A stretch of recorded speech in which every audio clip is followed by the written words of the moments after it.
8 फरवरी के आम इंतखाबात के लिए तैयारियां जोरों शोर से जारी हैं। NA 250 में कराची का बड़ा मुकाबला होगा।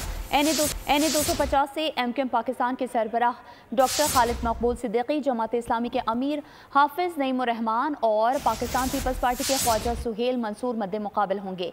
हल्के में किसका पल्ला भारी है, जानते हैं वजाहत अली आब्दी से। जी वजाहत बताइए।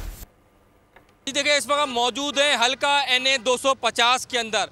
यहाँ की कुल टोटल आबादी 9,50,000 है, जबकि कुल वोटर्स की तादाद 5,55,000 है। यहाँ से आम इंतखाबात 2018 के अंदर पाकिस्तान तहरीक-ए-इंसाफ हारून मुंतखब हुए, जिनकी जानिब से इस हल्के के अंदर ना तो कभी विज़िट किया गया, ना ही कोई तरक्याती काम कराए गए। अब 5 साल मुकम्मल हो चुके हैं।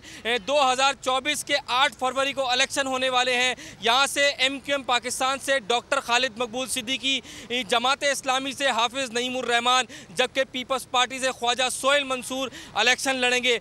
8 फरवरी को इलेक्शन होने जा रहे हैं। इस हल्के की आवाम मौजूद है, इनसे जानते हैं कि नजीब हारून की जानिब से यहाँ पे क्या काम कराए गए हैं, हल्के में कितनी मरतबा विजिट किया गया है और आने वाले आम इंतखाबात के अंदर ये किसको मुंतखब कराएंगे। जहाँ की आवाम MQM को ही वोट देगी भाई। सारी चीज़ें नजीब हारून 5 साल यहाँ पर रहे, रियाज हैदर रहे, ये पूरा एरिया डूबता रहा। कभी पानी नागन चौरंगी के अंदर 6-6 फीट पानी खड़ा रहा। इन लोगों ने कभी आकर हमें देखा। 8 फरवरी को खालिद मकबूल सिद्दीकी कामयाब होते हैं या हाफिज़ नईमुर रहमान, ये इलेक्शन का दिन ही डिसाइड करेगा। जी सब्सक्राइब करें और बेल दबाएं ताकि कोई खबर रह न जाए।